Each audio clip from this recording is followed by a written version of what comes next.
Hello, I am delighted today to be back with two of my special friends. We've got Nirmala Krishnan, who's going to be really talking to us today about sacred geometry, and Danielle Matthews. Now, this is the second in the podcast series that Danielle, Nirmala, and myself have done, so I will put the links below to my first one. But today we're going to be talking about a really special subject. And it's going to be looking at how sacred geometry can help each and every one of us maximize our life and whatever that looks like for us as individuals. And we're going to be really talking quite a lot and understanding a lot more from Nirmala's amazing knowledge about the flower of life, which is a very special sacred geometry symbol. But before we delve into the details, I'm going to ask my lovely guests to introduce themselves. So can we start with you, Danielle? Sure. Yeah, thanks, Catherine, for having me on. And I think what I do in my work has all had to do with ASEA for the last 8 years. And it's how my world actually intersected with you, Catherine, and with Nirmala. And so I think it's so beautiful that in that space, I've been able to meet the most amazing people. But to give everyone some perspective on my journey and how I got opened up into all of this, I was in a bad accident 10 years ago. And my world changed. I was a biologist, I had been a teacher, and all of a sudden it was like the universe had different plans for me. And I went on a journey with my own health, searching for answers to get my brain injury out of my world so I could get my full health back. And ASEA entered my world and ended up being the answer that I needed. And so I felt that it was something I was meant to pay forward. And I've spent years educating other people about it and connecting with the most incredible people. And I intersected with Nirmala, reaching out to her about that. And the moment I met her on Zoom, I knew this woman was incredibly special because she started telling me about the redox molecules and about the ASEA and bringing in this sacred geometry. And I had no idea what it was all about. But over the years, she and I have gotten very close and I've gotten to learn a lot from her. So I'm excited that she's on here today to share more with you all. That's wonderful. Thank you, Danielle. Now, Nirmala, can you introduce yourself to our audience? Right. Thank you, Catherine, and thank you, Danielle. I'm glad to be here again. Okay, so I work with sacred geometry more on brain influence and where the brain is being influenced geometrically. So to bring in the alignment within individuals and to see what is actually shadowing them. So I work totally trying to align them at the same time to sequence a way that they can now move into their path, flowing into their path without any interruption. So my work involves a lot in brain work that I do, and then I observe the geometry, how it's kind of in communication with me. So I did a lot of investigation in quantum physics and the mystics of the universe and the science behind energy, which lead me to do further research on human geometry. So being a holistic health practitioner and operating in a quantum level, I work with individuals trying to find out where's the core of their issue is or problem is, or where their harmony is being blocked. So I try to unlock it for them so that they can move into their path and trying to show them the path that's really in relation to them in a very much broader, very high conscious level. So that's the kind of work I do. I've also done studies and research case studies based on geometry and in brain influence. I did my PhD doctorate in integrated medicine in Quantum University as well. So there you go in simple form. Yeah, that's what I've done. And this fits so beautifully, ladies, because there's no accidents there. I mean, Danielle and I, just to show how this all works and comes together for the benefit of our listeners, Danielle and I actually connected a couple of years ago, just briefly, and we're both biologists, we're both holistic health practitioners, we're passionate in all the things that Nirmala has just described. And we had an instant connection, which then rekindled this year. And then Danielle introduced me to Nirmala, and Nirmala, there's so many areas that I've been so passionate about over the last sort of 15 years that you've then got such a detailed knowledge of. You know, I've seen Nassim Haramein live, incredible work that he does. we can look at Dr. Emoto's work in terms of, you know, the hidden messages in water. What we're going to show you all today is how you can apply this beautiful stuff to your life and find out more about how it's relevant to each and every one of us, and how all these synchronicities of connecting all these different bits of the boxes fit together. So before we delve into that, Nirmala, I know it's such a complicated subject, but can you just explain to the listeners, you know, what is sacred geometry? Okay. Yeah, if you all are listening to this, is basically everybody's now drawn around the earth to sacred geometry. So this is a best time for everyone to now just to go into this space of sacred geometry. Now, sacred geometry is a 6-dimensional light language. So it's an information that's so infinite. That means is as within or as without. It's like it's there. And it's here with all of us. That means in nature, in human, in universe, in earth, it's all around us. It's like a universal measurement, a universal record that's being kept within us.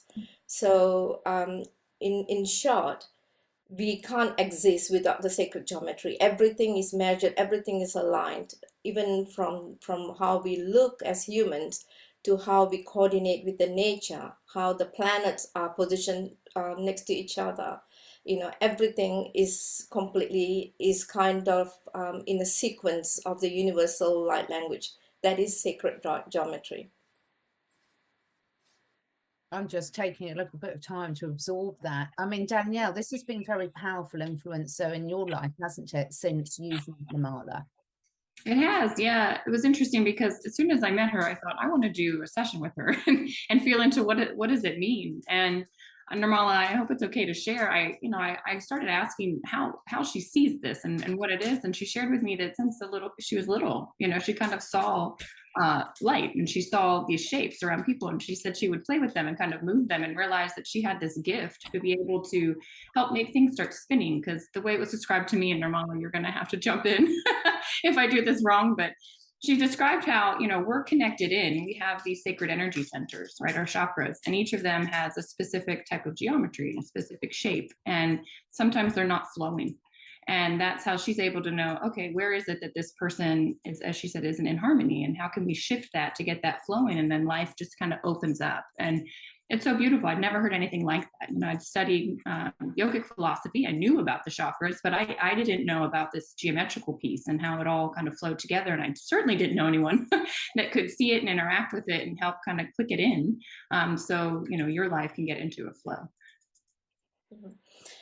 Just to explain what Danielle has just mentioned is that sacred geometry is like it's not something that you can touch or feel or see. Yes, of course, with the platonic solids you'll be able to see shapes and all that, but it is something just within you. It's just circling around you. For me to just observe something like that, it's like your heart is completely open, and then there is so much of patterns and colors and shapes and numbers that's right in front of me. And for it's about me trying to remove everything to see what is this beautiful being is all about. You know, is what is exactly missing for this being to look at that beautiful geometry that's right in front of them, that is more kind of more attending to this being as completeness, as in completely in light. So as what Danielle has mentioned, I've been playing a lot with this, that sometimes I myself got confused that I'm not looking at somebody in the physical level, that I always thought that the geometry is actually what we are meant to look at each other. That's how everybody has been looking at me, or I'm looking at them the same way that I'm looking at them. But then it came to a point that I realized that it took me 20 over years, of course, to understand that actually I can remove it and look at them as how a third dimensional being can look at each other. So it took a long process, but the understanding is that everybody's geometry has to go in a very much in a kaleidoscope. When you really expand the love in your heart, everything's supposed to be flowing in beautifully like a kaleidoscope into your heart. So the process of it is what makes it very unique about the sacred geometry. I just love this so much because, as you all know, I work a lot with animals and their humans in that order. And I'm sure that animals pick up all this. I mean, they're obviously not sitting there necessarily talking to each other about sacred geometry and the flower of life, but I'm sure they see us in the level that you've just described, Nirmala, when they're interacting with us, because they're so incredible at reading our energies and seeing what's really going on rather than what our mind is telling us is going on. So yes, of course. Yeah, sorry. Go on, Catherine. Sorry. no, I was just going to say, have you got any of the experience of that, Nirmala? Oh, yes, of course. Yeah, I was about to say that, but if with animals, it's unconditional love, right? It's completely unconditional. They don't know how to feel envy or jealous, or yes, they do feel it, but the thing is that it's completely unconditional. So their geometry is so much easier to attend than the human geometry, if I, to put it into perspective, because the way they come in, the way they interact is completely, I'm open, this is me, and all I want you to is take me in your hands, be my mom or dad, or make me part of your family. The geometry sequence of animals is so exciting, like a horse. When you go closer to a horse, they always say that a horse is a right brain influencer. So anybody who's touching a horse, their creative skill, their creative brain get activated, okay, with the horse.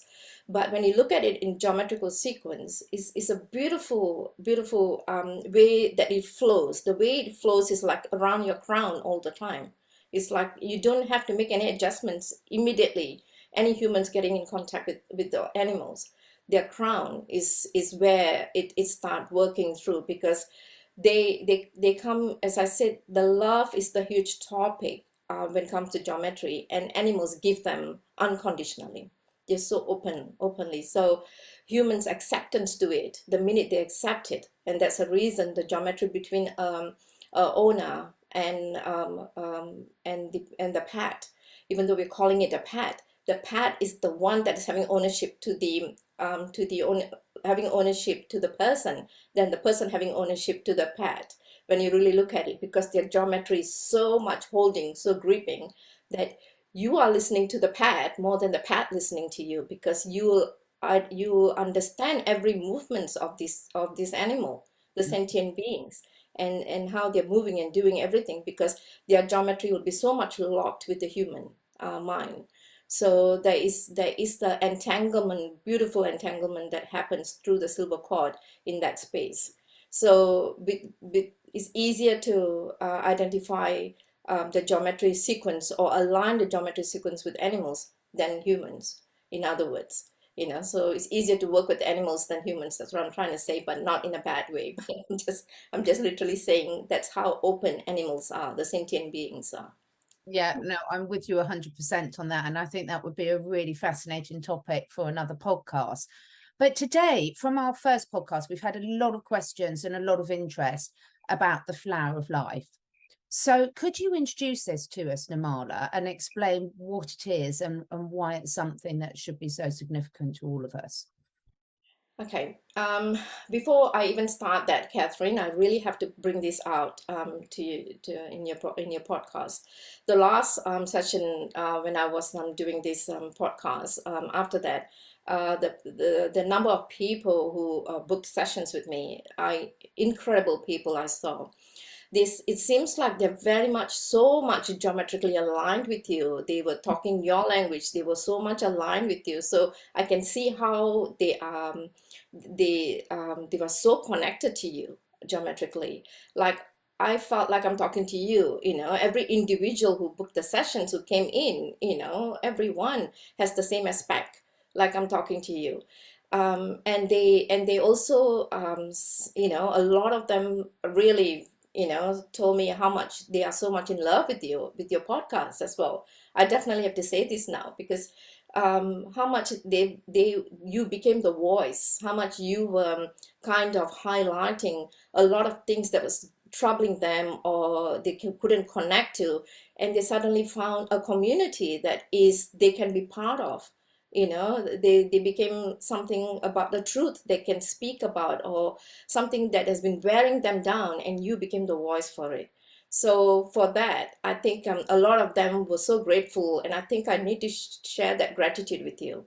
That your podcast was wonderful, and every single one who booked a session, I could see they were like this. There was quite an entanglement they had with you geometrically, So that was really fascinating for me to watch. A person, even when you are doing your podcast, how you are completely in love with this, and you are bringing the source and information, and the geometrical alignment went down to the right people, the right energy. Just is like a whole lot of people who are lost, who doesn't know where they're leading, just jumped into this, and you held it very beautifully.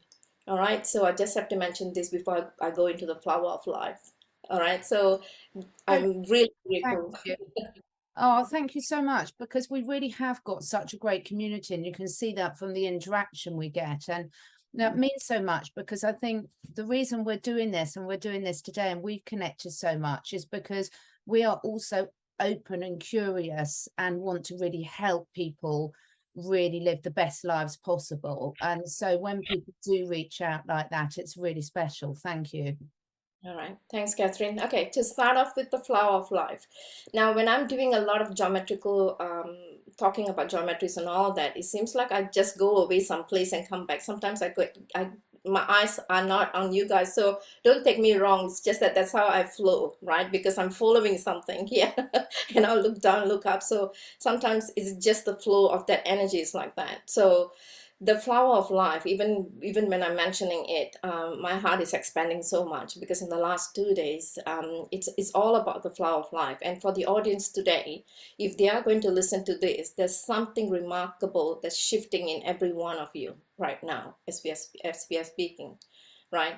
So starting with the flower of life, it's when we see a flower of life, I just got a crystal here in selenite. If you can see it, that's a flower of life. That's the combination, that's the coordination of a flower of life. Okay, so that's the pattern of flower of life. You can see how beautifully it brightens when you synchronize it with light. So the flower of life is a harmonic proportion, and source of a strength and power.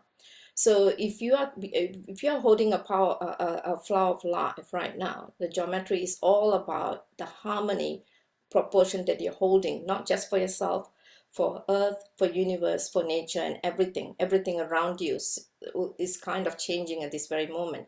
The minute you're thinking of flower of life, you're already shifting the earth grid. That means you are helping Gaia in one way or other, going into a harmonic pattern. All right, it's an infinity of life, and it's a connection with creations, and it's also a connection with the universe. So that's what flower of life is all about. And it's also a connection with time and space, interestingly, because when you are connecting to the flower of life, we are kind of going into every aspect of life that exists within the flower of life, how everything comes from the source and how it's all connected as one. Now, there was a few questions that was thrown to me from the last session, whether the flower of life is the seed of the life is the beginning of a flower of life. And it was a very interesting question. Actually, the fruit of life is the beginning. The fruit that falls from the tree to the ground, and then from that fruit, the seeds grow into another tree, and then the flower of life comes from there. So you can see there's a huge cycle that's going through. So why is flower of life is so relevant? Is because the fruit, when we are talking about the fruit of life, the intention has to be very clear from a human mind, from a human brain, from a human perspective. That fruit is the clear intention that you have. When that intention drops, that's what is going to grow into your life, and that is the flower of life. All right, I'm going to go very deep into this in detail. So the earth is a living geometrical crystal with grid, right? It's a crystal grid, and there are 19 complete circles in a flower of life. So you can imagine having a flower of life, and the earth is kind of in that space, and there's grid in every space that you can think of, right? So when you look at it, it's kind of a line like that, and there are circles. There's 19 circles around it. every circle is an aspect of your being. It's like you're looking at your own template, like looking at Akashic template of yours all around it. All right. So that's what a flower of life is all about. So the 19 complete circles, the flower of life, is overlapping circles arranged in flower-like pattern with 6-fold symmetric like a hexagon all around it, right? It is believed to contain, as I said, by ancient times. In ancient times, the flower life is all about the Akashic records. So every circle, it's like it goes through a phase of your life. So how many times you're going through that circle is all about the function, the stages that you're going through. So until you complete that circle, you can't go to the next circle. And until you complete that circle, you can't go to the next circle. Now, in saying that, it could be you're following something patterned from your dimension as well. So until you learn about each circle, how it's operating and what's happening within yourself, you're going to go through the cycle again and again before you lead to the next circle. So every circle in a flower of life is stages of our life. And when we complete the whole system, that means we complete the mission in this lifetime. All right. So the flower of life, it's so relevant, even by just understanding, just even trying to have just a general understanding of the flower of life is very relevant, because we cannot move away from anything, because everything already structured, everything is already in it, everything is moving according to what's happening, and there's a huge grid that's holding you, within the flower of life. So when we talk about the flower of life, as I mentioned, the fruit of life also plays a part, because your intention, your clear intention, is the one that's bringing you back to the flower of life, right? The fruit is the intention. Without having a clear intention, the fruit drops and the seed grows, and you be repeating the same pattern again.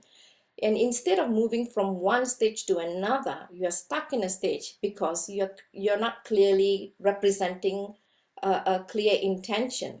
You don't have a clear intention. So every time the seed drops, it grows back into the tree, and there the flower comes again, and you're having the same petal. You're stuck in the same circle again and again. So if you were to kind of come back to having a clear manifestation, clear intentions, of coming out of your issues or your problems or whatever that's happening in your life right now, you just have to believe that everything is happening 180 degrees to the future. That means it's 180 degrees. Everything is happening for you as how you don't see it. So most of the time when somebody comes to me, they say that, no, I can't change the pattern. The pattern is always there. So the flower of life is representing it, saying you have to shift. So no matter how many times you're going to go through the pattern, there is definitely going to be a shift. So the fruit that is standing there is an intention. When you open your heart and you have a clear intention, I want to create my own sanctuary. I want to feed the animals. I want to care for the animals. The minute you say that, whether you are doing it or not, the fruit drops, you become the field of energy, and that flower of life quickly swap to the next circle. That means you have already passed the stage. You're going to the next circle. And then that next circle becomes the creative force. Just because you had a clear intention, the whole earth is now vibrating in that energy. You might just think that you're just one singular person, you can't make a change. You are wrong. That one person, the one grid, the one thought will make the collective consciousness, will create the whole pace. So the flower of life is complete collective consciousness of all of us together. It can't be represented as one.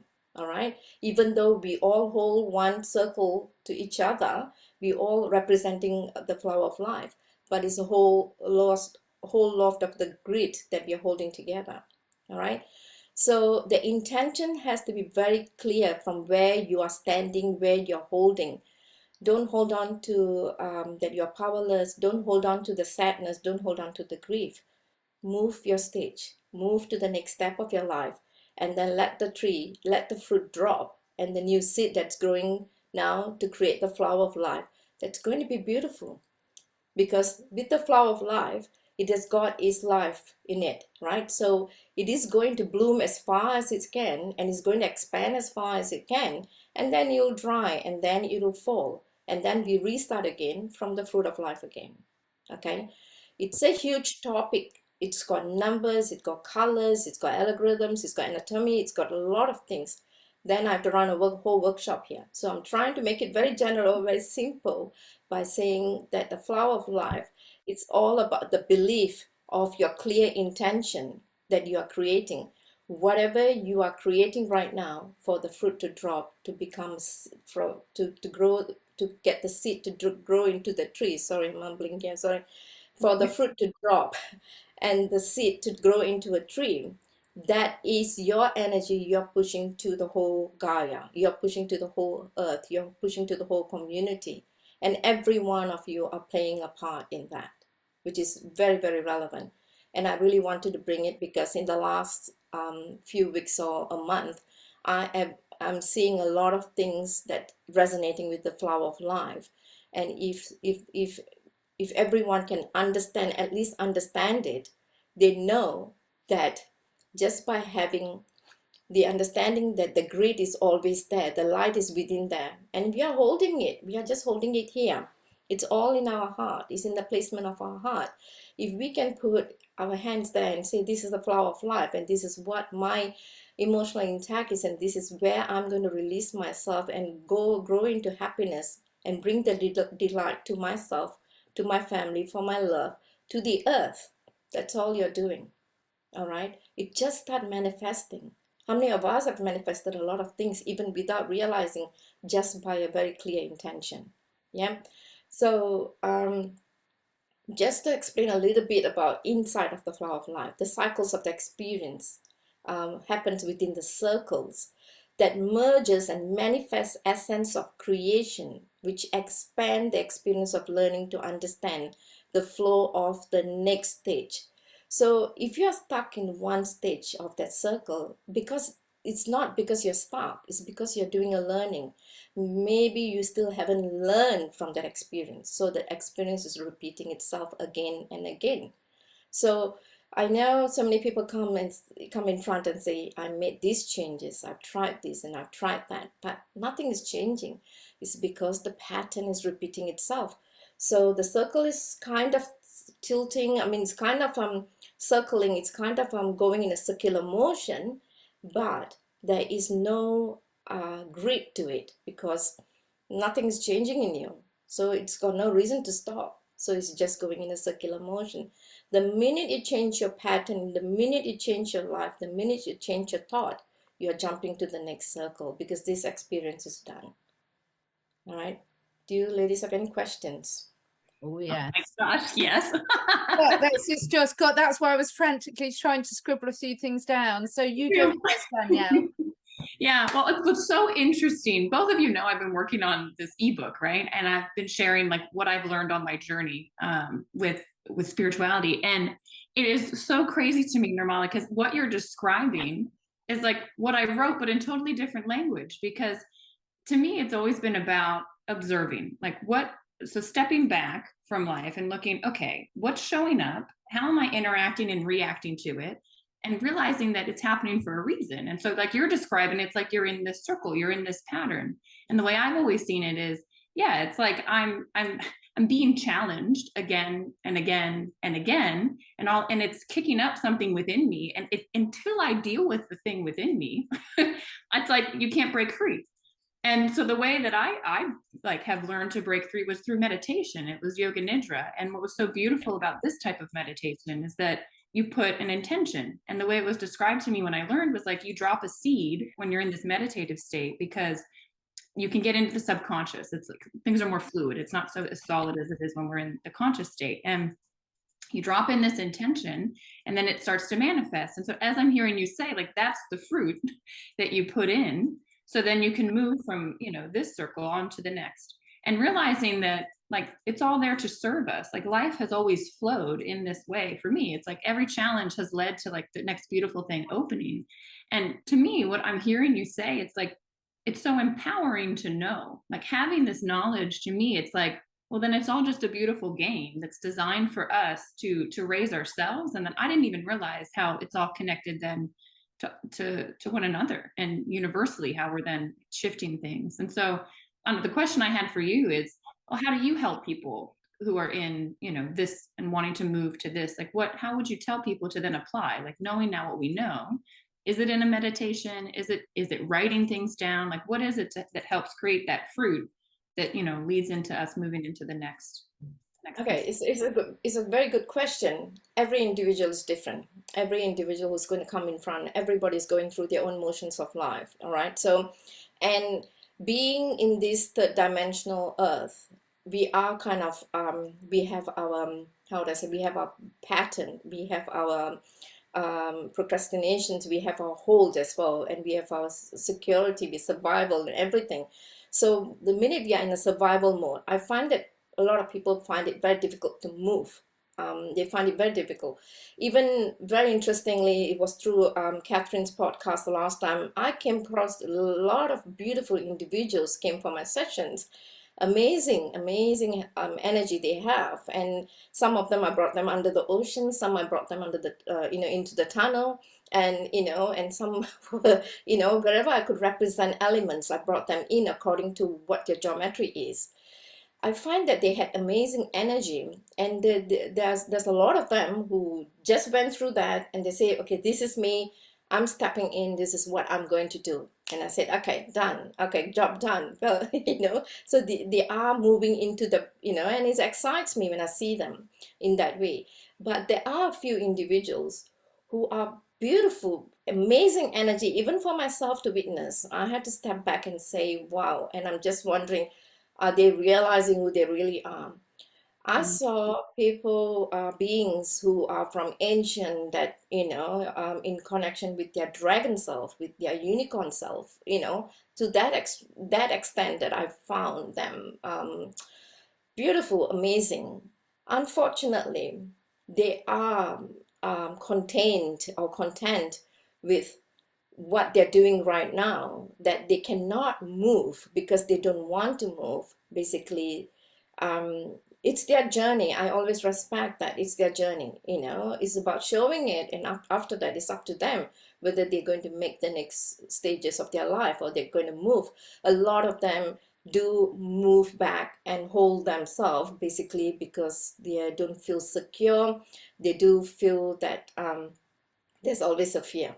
So I there's not much I can do. I can only navigate them that the path is clear, and they have seen it. I witness it, and we come back after the session. We are having the discussion, and I'm telling them that the possibilities, what can be done, and what can happen. But yet, at the end of the day, it's an individual decision, right? I'll do my best to bring them, because they're already seeing it. Visualization is the best of all confirmation to break a pattern. But even after seeing it, they're holding back. It's their journey. We have to respect that, because they're not ready. Not everyone is ready to jump off and say, okay, I'm going off with my dragon. Nobody's going to fly off with their dragon. They're not going to do that, right? So even metaphorically, I'm saying it's a dragon. That means there's so much of power. If they walk into the spiritual alignment, into that geometry that I can see the strength of that, if they walk into it, they become very powerful people. They become people who can really help and restore this earth. They become a very great grid to the earth itself. But it doesn't happen all the time. So I respect individuals' journey. My job is to bring them, show them, and then I leave them after that. It's their decision. If that answered your questions, Danielle. It did, yeah. And I think visualizing is such a powerful piece to move. And how do you know where you are? You said there's 19 circles, and when, is it multiple lifetimes to get through? Do people make it through in one lifetime? Like, okay. Because the flower of life, it's believed to be the Akashic records, right? It's believed to be. So which side of the Akashic records you're calling for, and you're holding on to it, because you are holding on to that Akashic record. because that's the reason I'm saying you have to have a very clear intention. All right, if you want to become a doctor, you want to become a savior, you want to do something with community, you really need to have that clear intention, that that you ask for assistance in every way, in every angle, that you want to be released from this pattern, that you want to be that. This is what you want to do. You have to be very clear in your mind. You want a right partner, again, it's the same thing, right? So if you are stuck to that, that means it's like you are stuck to one of your Akashic space where it's repeating itself again. That means you've done that lifetime, previous lifetime, and you're just doing the same pattern here, and you're not moving away from it, right? So each circle for even in ancient is written saying that it's all Akashic records, that it's there. So you're filtering to the old pattern is because the old Akashic that you have in them. I mean, Akashic are ancient and old, but you're not making a wise choice there. They are saying that you can become a queen, or you can become you know, I don't want to say anything worse, but the thing is that you can be that low, or you can be that high, depending on where you're putting yourself. But you are making a choice of staying in that circle. You are making that choice, right? So what I'm saying, the flower of life is there. It's a divinity that's here to give you. Use it. It's all within us.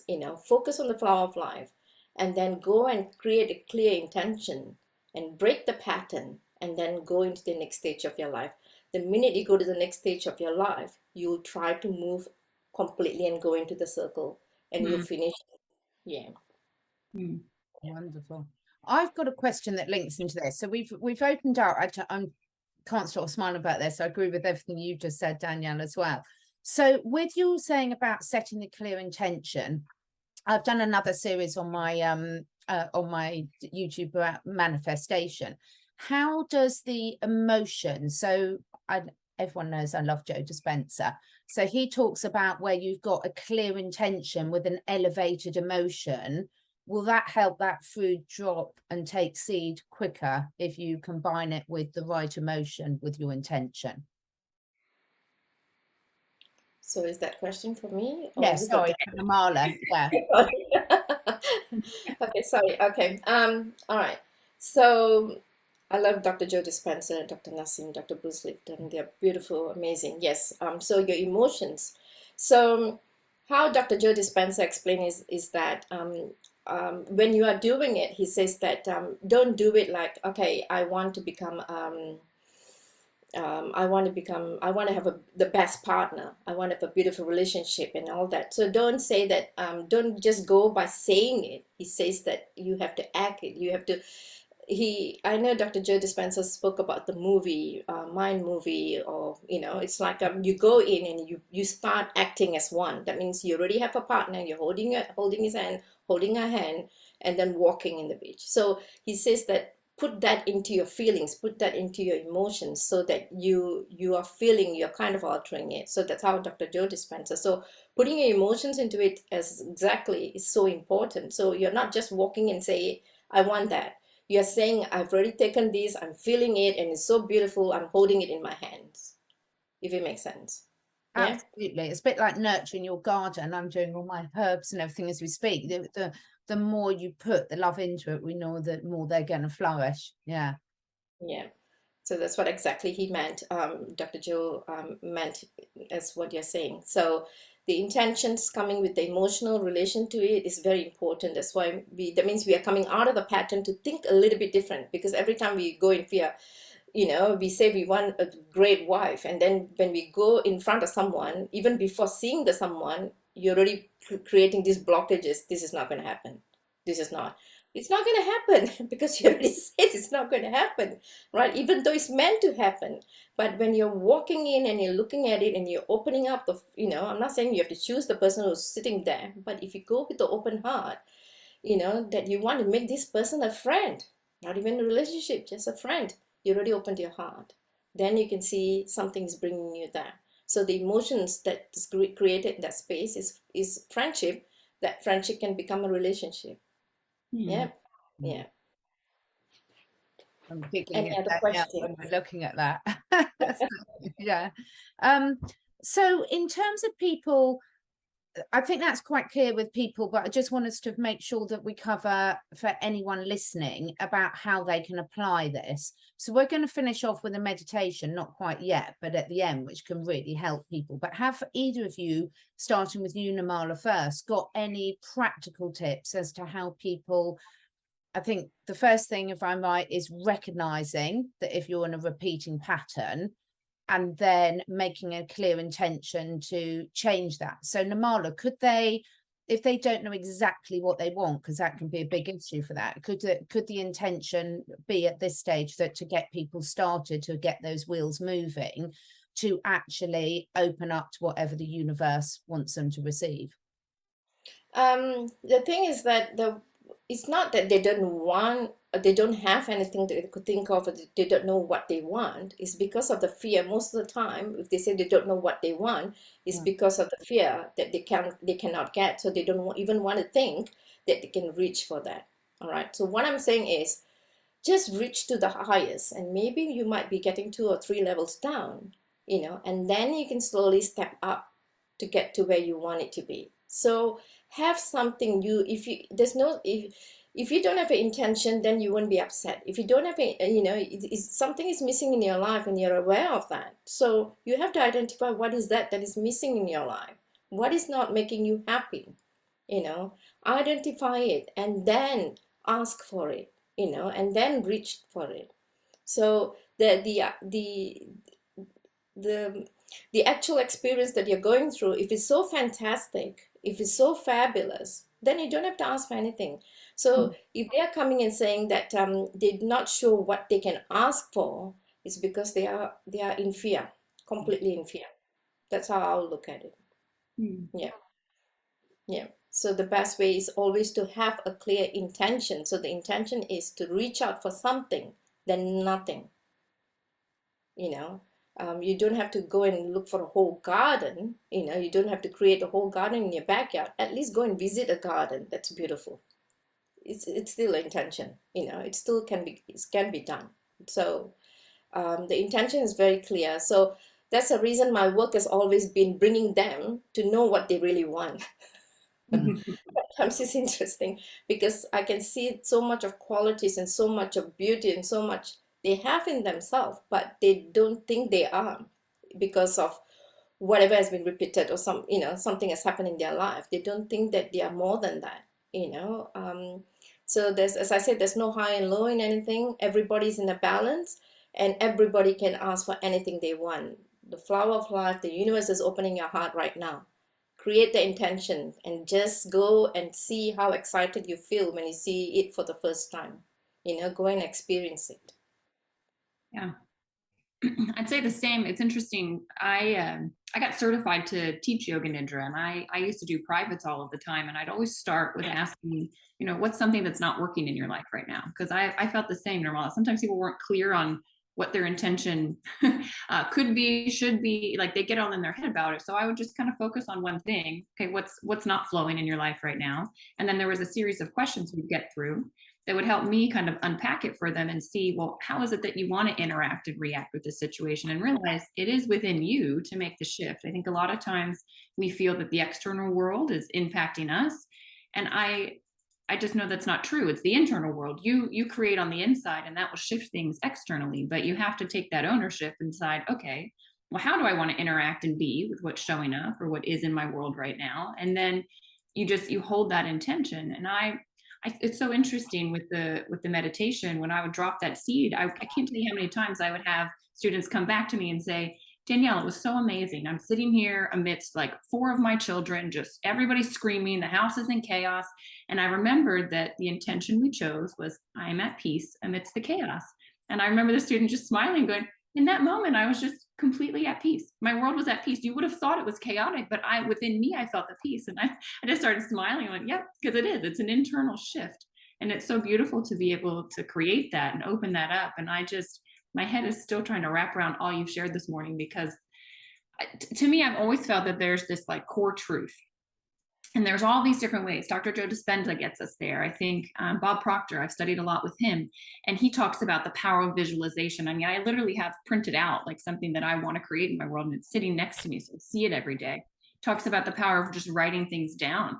You know, there's all these ways to get there, but it's this core truth. And I can't help but feel that what you shared today is that core truth of what everybody's getting us to. And maybe they're not even realizing how they're doing it or how it's structured, but I feel like that's the heart of it all, what you just shared today. And I've always been seeking, well, what is that? It's that we all get there in different ways, and, you know, it's said in different ways, and it's different, you know, rituals or practices or whatever, but it's that grid that you've explained. And I'm in awe of your ability to explain it. And then, yeah, you can kind of integrate it in any way. And I think it's also helpful sometimes to have a practitioner or facilitator or somebody that can help you break a pattern or help you see a pattern or help you kind of get out of your own way. I think you've been so helpful for me in my life of just, it's like helping me realize, you know, bring awareness to what's actually keeping me stuck, you know, and then what the potentials are to open up too. So thank you so much for this morning. I'm just loving it. And I think the final question before we finish with the meditation, because we three could talk for ages, because it's love, you know, and Indy's joining in nicely in the background as well. To me, it's so fascinating. There's a couple of points I wanted to bring out for anyone who's listening to this. First and foremost, if you're listening to this, there's a reason why you're listening to it. There's a reason why you're ready to take that next step in your life. And so I would just encourage people to listen to that. But I would like to ask both of you, and I don't mind who wants to jump in first, just to say, how does gratitude fit into this? Because one block I can see with people work, because all three of us work with people, animals, different sort of things in our own individual way. And one thing that can block people sometimes is thinking that the mix up between gratitude means you still can't have an intention for asking for more. Danielle, you want to go on that? Well, I mean, when you say gratitude, I think like gratitude's what shifted my world through my car accident. It was so interesting. I literally kept a gratitude journal, and I had a hard time initially thinking of one thing I could be grateful for, because my world just felt so out of balance, out of control. And then I realized with the power of gratitude, I shifted everything. I literally rewired my brain to be able to then only see things that were just beautiful, and everything is beautiful. Like, you just look around the world, like I've got this cactus in front of me that's growing. And it's just like, I'm grateful that it feels happy here. Yeah. It's like, there's so many things that are just incredible in this world. And I think when you hold the space of gratitude, what's interesting is I think you pull in more, because you're holding such a high vibration. You can't help but pull in more things to be grateful for. And so I think, I don't know, for me, when you're in that space of gratitude, it all just continues to flow. And for me, when I drop out of the space of gratitude is when things kind of stop flowing in my world. But holding that space, I think it's the most powerful thing. I wake up every morning, and one of the meditations that I do is I get into my heart, and I think about, and I bring, actually Nirmala taught me this, I bring my parents in front of me and express gratitude to them. And then one by one, all the things in my life, and I just hold it in that heart space to start the day. And it sets everything off in such a beautiful way. So I would encourage everybody to do that, and realizing that, yeah, we are meant to live abundant lives, abundance of joy, happiness, you know, monetarily, everything. Like, it's for you. And it should be. And so when you're in that space, it's okay to ask for more, and to just, you know, I say a lot of times when I get something that I've been asking for, I say, thank you, universe, can I have another one? It's okay to keep asking. It's such a beautiful thing that we can do. And it just keeps allowing us to expand and give out. And as we've just learned today, as you expand, you're helping just collective consciousness also expand. Yeah, beautiful. It's a very beautiful question, Catherine. It's very important, very relevant question.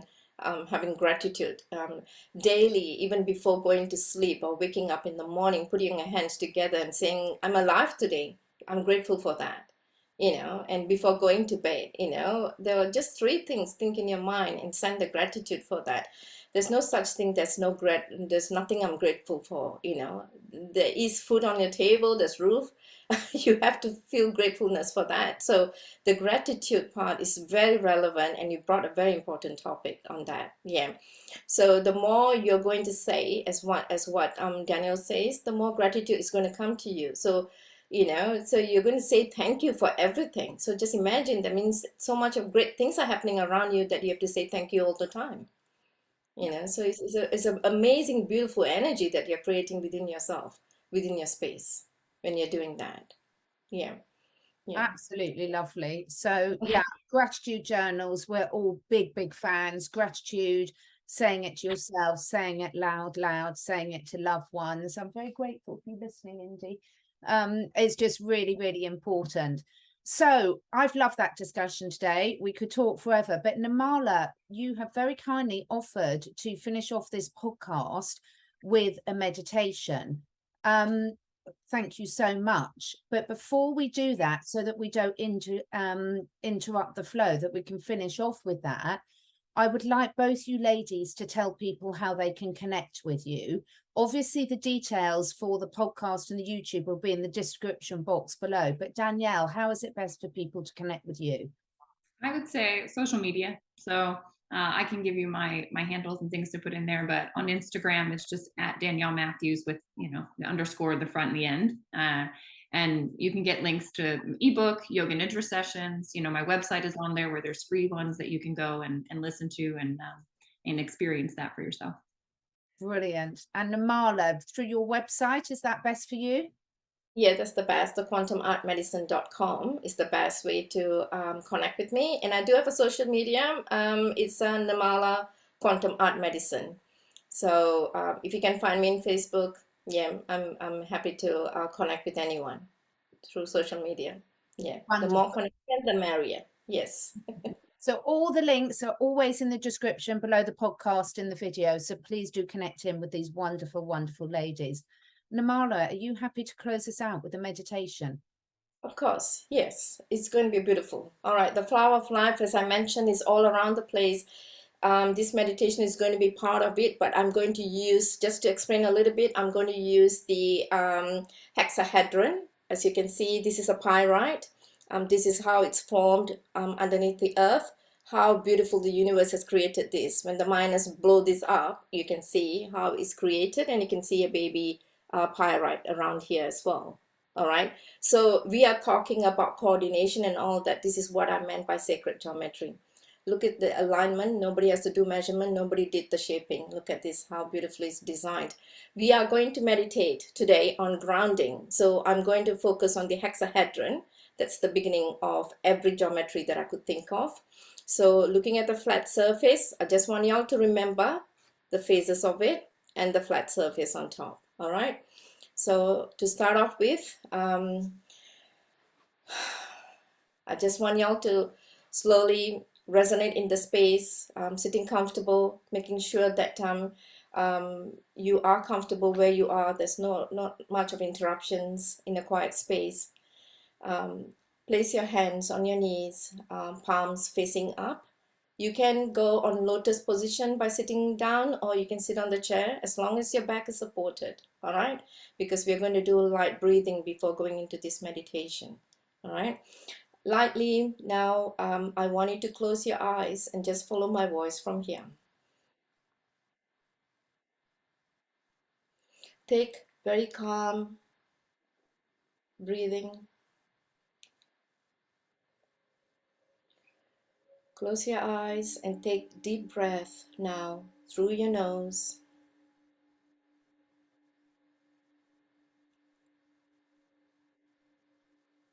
Feel the breath in your sacral or your tummy, all around that region.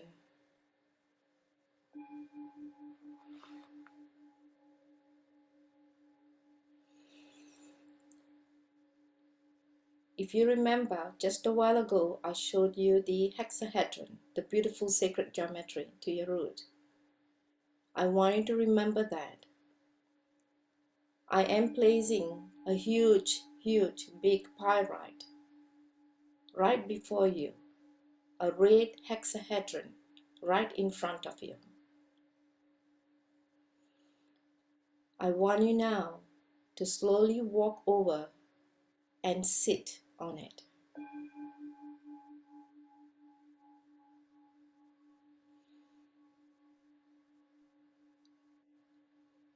Breathe calm and relaxed. Feel the light going in and out of your breath. Follow your breath into your body and out of your body. As you are now stationed, sitting right on top of this beautiful sacred geometry, the hexahedron. It is in communication with you. You are feeling the energy of a mountain.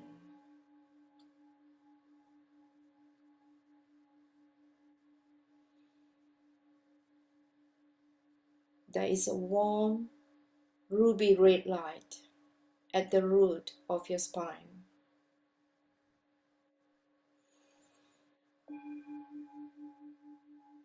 It is slowly spinning all around the region from your sacral,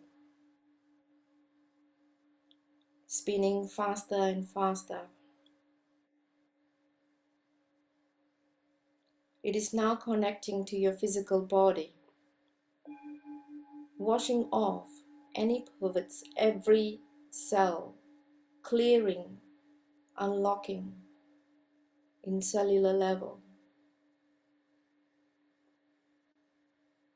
Every pores of your cells, every pores of your body is coming through this communication with the pyrite, the hexahedron.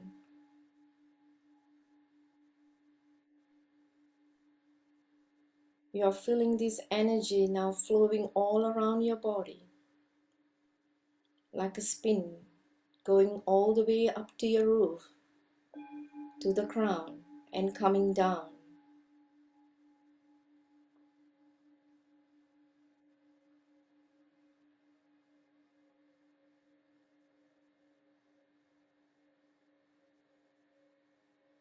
You are feeling so balanced as you are sitting in this mountain ruby red hexahedron. It is in communication with you. You are connected to it. You are aligned with it. A huge communication is now opening.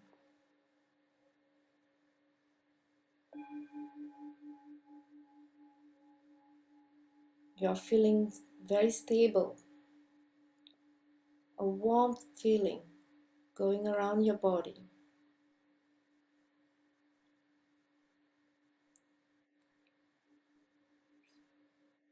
Feeling grateful.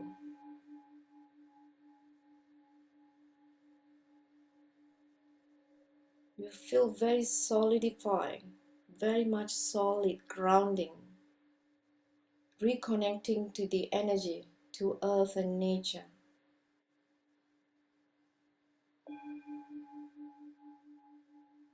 Feeling the breeze through your breath.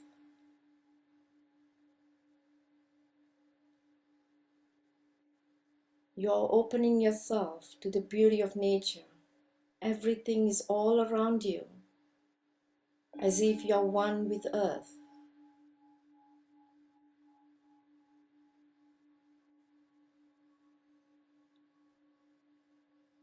Feeling peace from within.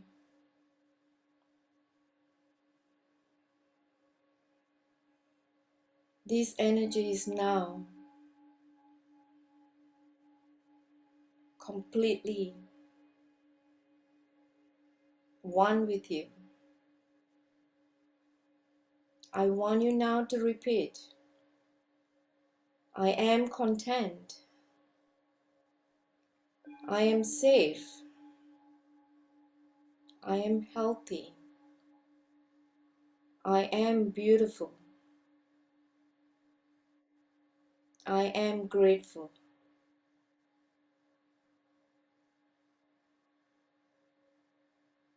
Stay and hold the space.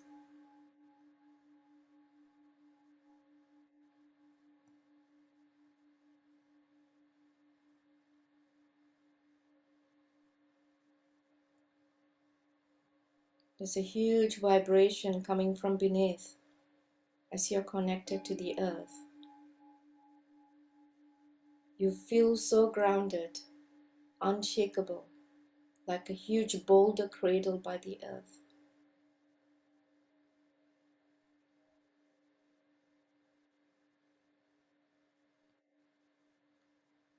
Stay connected.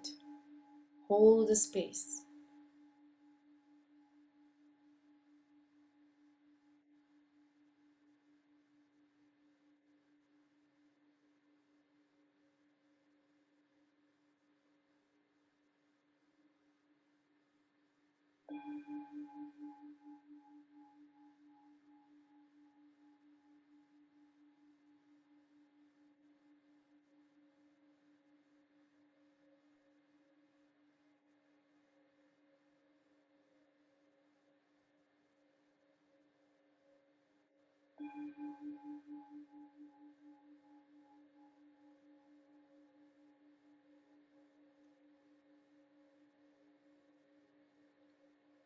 The ruby red light is now going around your body, filtering, making sure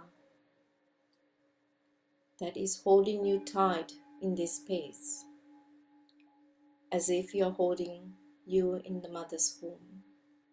Feel the presence.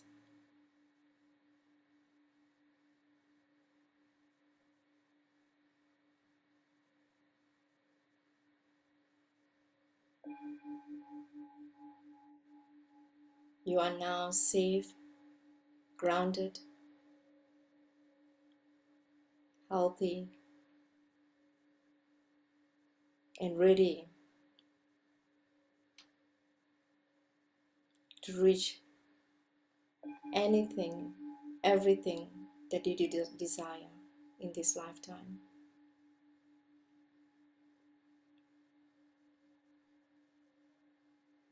You are in agreement with the ruby red hexahedron. The sacred geometry has completely released every information you require. Send the gratitude to this sacred geometry.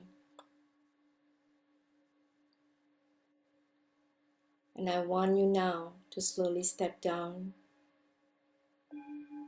from that space. Turn around and bow to this beautiful geometry.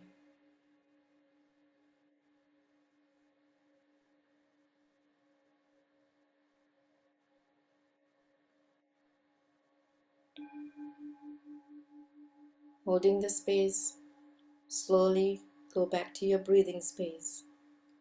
Breathing the freshness, breathing the stability that you have brought to yourself. Feeling the love for it. Breathe in, breathe out calmly. And slowly return when you're ready.